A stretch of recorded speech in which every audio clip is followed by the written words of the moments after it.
71% of ChatGPT questions can supposedly be run locally. The catch? Local might mean renting a GPU cluster, because go local sounds like one decision, but it's really three. Which model tier, which license, and what hardware can actually run it? Get one wrong and you can overspend or waste an entire weekend.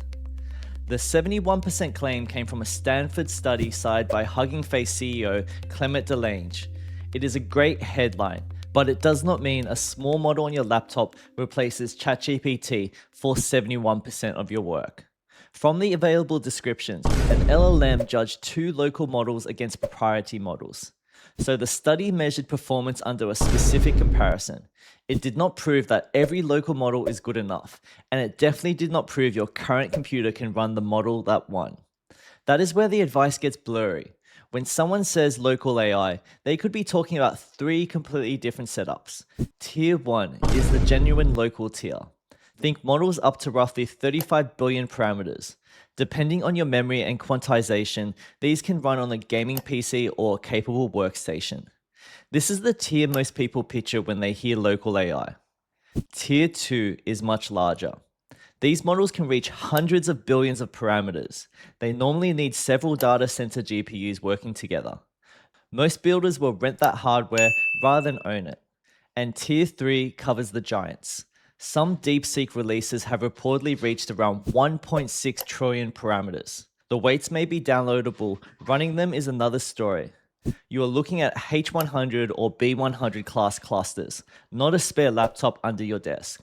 Downloadable is not deployable. So when somebody repeats the 71% figure, ask one question. Which tier produced that answer? The question changes everything, because raw capability is only one reason people choose local AI. Privacy can be more important. A fully local workflow can process sensitive contracts, customer data, or internal documents without sending them to an external provider. And for some teams, that alone justifies the trade-off. Control matters too.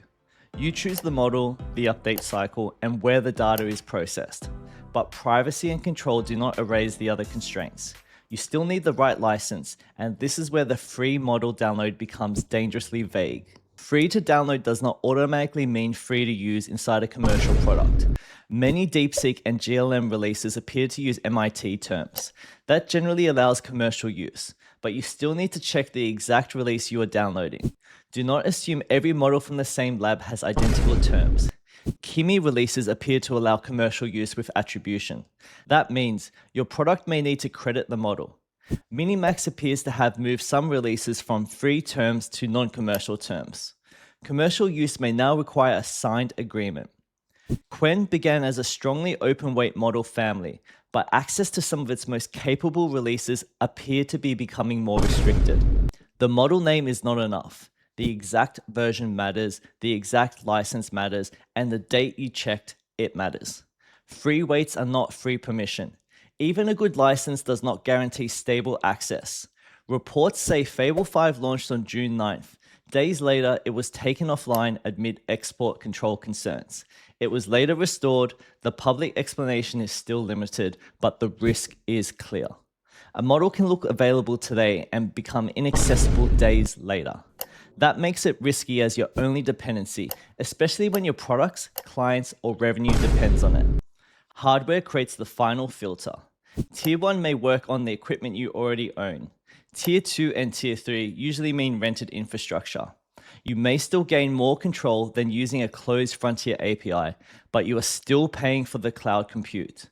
You are self-hosting on someone else's hardware. That is cloud with extra steps. Sometimes those extra steps are worth it. Sometimes they create more cost and maintenance than they remove. So stop asking whether local AI is good. That question is too broad to be useful. Use the tier, license, and hardware rule instead. Start with the tier, choose the smallest model that can reliably handle your actual workload. Do not choose based on a parameter count or benchmark headline. Choose based on the task you need to complete.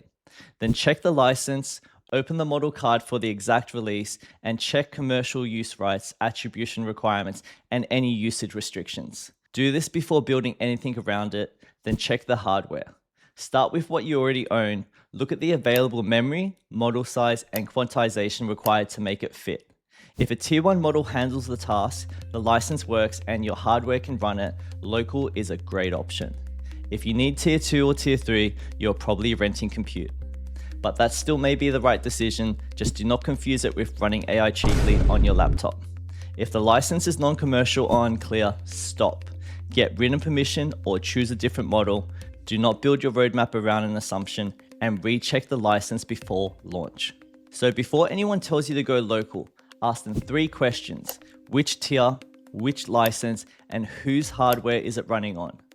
Which tier are you currently using? 1, 2, or 3? Drop it in the comments below, and please don't forget to subscribe for more AI related content. I'll see you in the next one.